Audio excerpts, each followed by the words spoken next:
So it has been a long time coming, 10,000 years in fact, but finally the greatest of the primarchs, the true firstborn son of the Emperor, has finally returned, and Lionel Johnson has come back to lead the Dark Angels in their darkest hour. He was of course revealed at Adepticon, and of course, as I mentioned in my last video, I missed it, but I wanted to share my thoughts on the model as well as a few of the rules that we've been shown off already, just because, as you know, I am a Dark Angels player.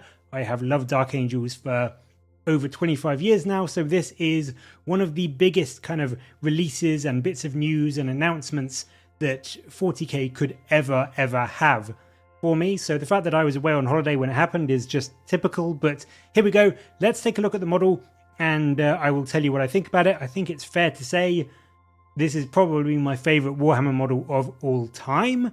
It is just as close to perfect as you can get for me in terms of what I was hoping for or what I was expecting from Lionel Johnson as a model. If you know me at all, you know I love the stoic, calm, resolute style that Dark Angels characters have. They aren't like Blood Angels or Space Wolves where they're jumping off rocks or leaping headlong into groups of enemies with, a big charge, a big roar on their face as they swing their sword. They are just a lot more cool and calm and collected. They're almost like emotionless as they go into combat, as they stride into battle. And we see it with things like the Corswain model and even the 30k version of the Lion. And this 40k version of Lionel Johnson completely follows that trend. He isn't rushing into combat head first. He's just, he's almost casually strolling towards the enemy, like his sword is down. It's just a very much pose where it's like, come at me. He isn't, raising his sword ready to swing it into them. He's just challenging people to come and fight him. And he is so confident and self-assured that, he knows he's going to be able to bring up the sword and just cut anyone in half that comes towards him. It's such a cool pose. He's so, I don't want to say laid back because that sounds like a bad thing, but he is almost a laid back, like he knows his own skill, he knows his own power, and he is just going into combat completely aware of his own abilities and knowing that anyone that comes before him is just going to get cut down. It's such an unbelievably cool, such a Dark Angels pose. I really love the flowing cloak he has.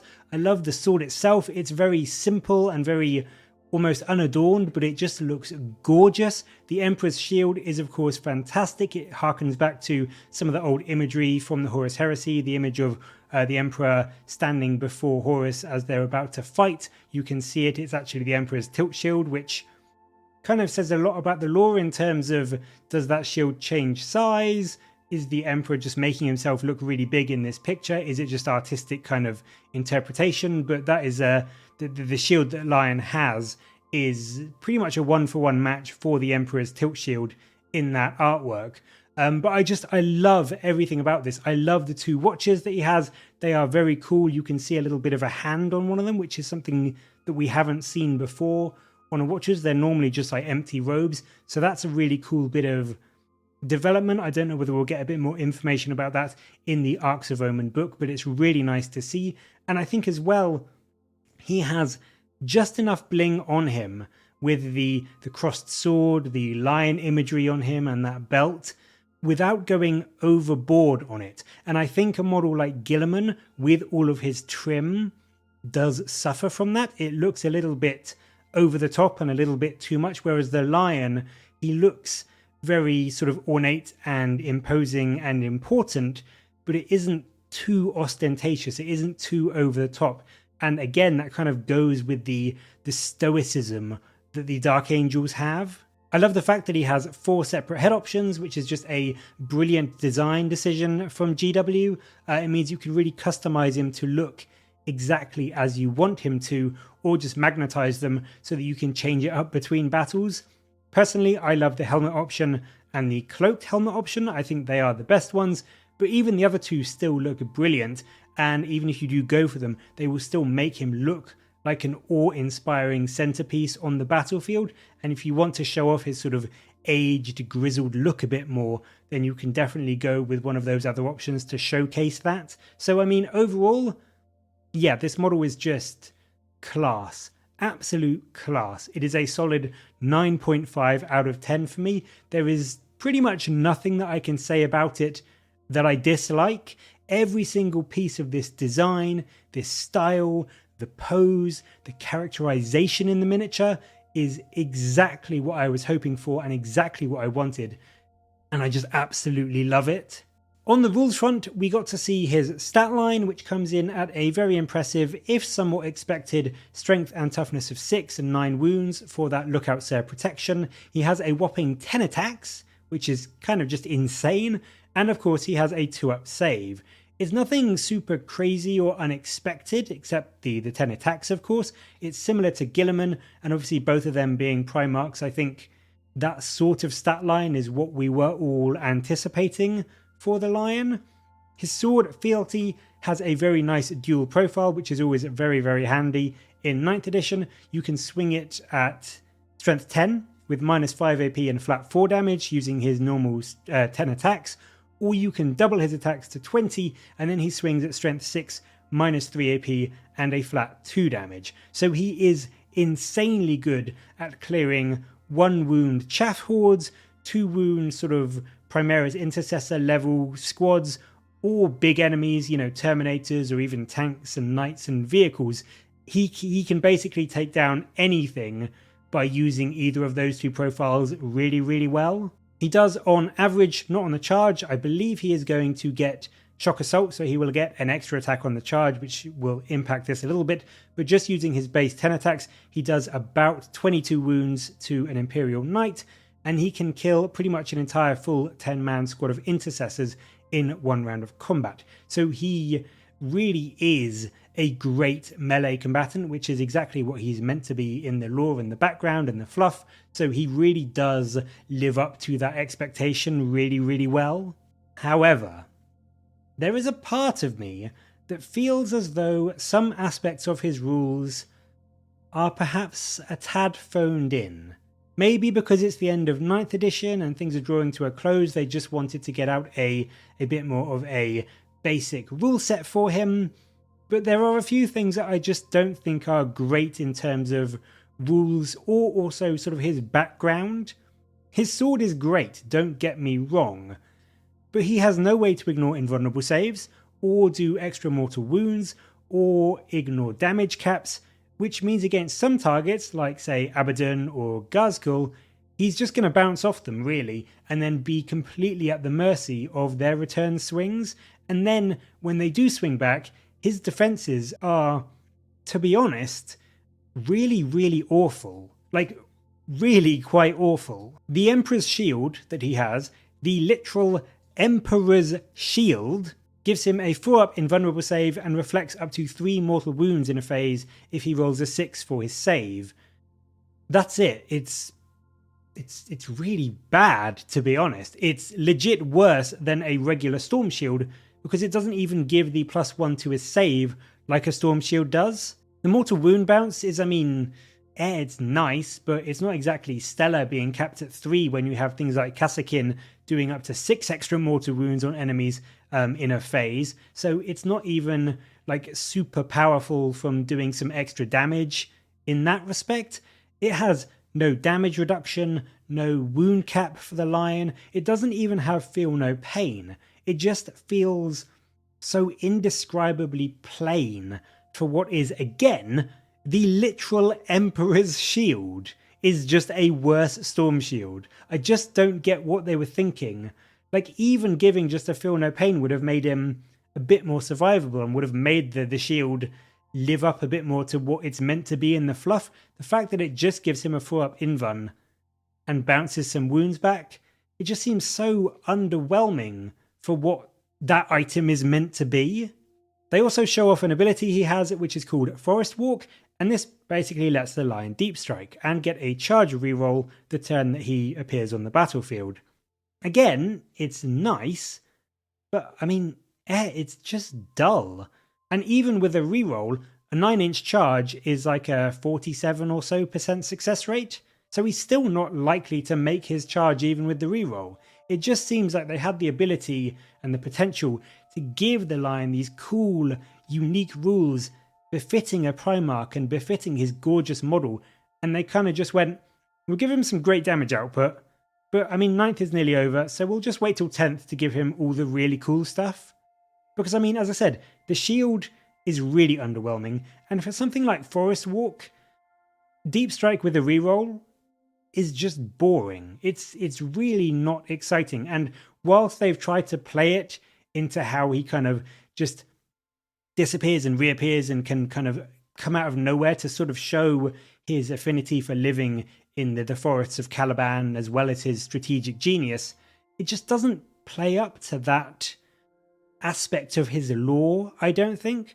I would have loved, personally, Forest Walk to be sort of like the Calidus Assassin has, where it's maybe a 3 plus d6 inch deep strike. So you could potentially get him closer to charge into the enemy, or, and hear me out here because I'm sure some of you will immediately call me out as this being OP, but what if Forest Walk let the Lion deep strike into combat?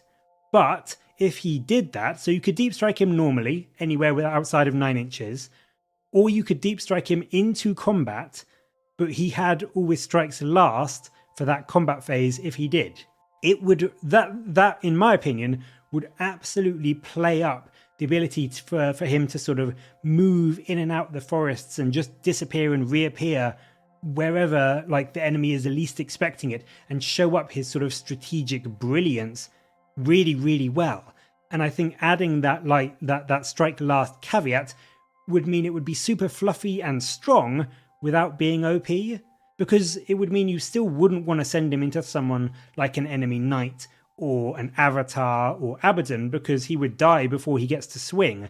But it would give you that tactical flexibility and really force your opponent to second guess their deployment, second guess their sort of movement and their planning and how their battle plan was going to unfold, because they would never know where the Lion was going to turn up. And if he would just, jump straight into one of their squads in their backfield and just wipe them out after taking a couple of wounds from their swings, and then just be a pain in their back line the whole game, I think that would really play up the Lion's like strategic skills and his strategic brilliance so much better than just deep strike with a charge reroll. I've also heard from a few sources that I have that I trust, that I know have got things right before. He gives the standard captain and lieutenant reroll 1s to hits and to wounds, as you would expect. And he also has a fight first mechanic. So that does help him do damage that much better. Like, don't get me wrong, as I've said, he is very good in combat. I just think the rest of his datasheet, from the sounds of it, doesn't really live up to the rest of the lore and the fluff. Like, apparently his 2 watchers don't do anything, and the watcher that Azrael has gives you a Deny the Witch. The watcher that Deathwing Terminators can take gives you a Deny the Witch, but the Lions just don't. Like, why? That's just a tiny little extra rule that is almost fluff related rather than being anything particularly OP. And it just seems weird that the Lion doesn't have it. And I may be wrong. The person that's told me these things may have missed a few things or not get everything. But it just seems, from what I've heard, his datasheet is really quite uninspired and dull for being a brand new Primarch character. So, I mean, yes, don't get me wrong. I love the model. It's my favourite model in 40k. I think it is as close to perfection as, for me anyway, I will ever see in a 40k model. And if he gets into combat, the Lion is going to kill a lot of stuff. Not everything, but almost everything. I'd say a good 90% of the stuff in the game is going to die when the Lion charges into them. But he just doesn't sound like the strategic, brilliant mastermind that he's meant to be in the lore. And I think for a Primarch, his durability essentially being Lookout Sir and a 2-up save, 4-up Invuln, is, I mean, that's essentially just a Space Marine captain in terms of durability with a few more wounds.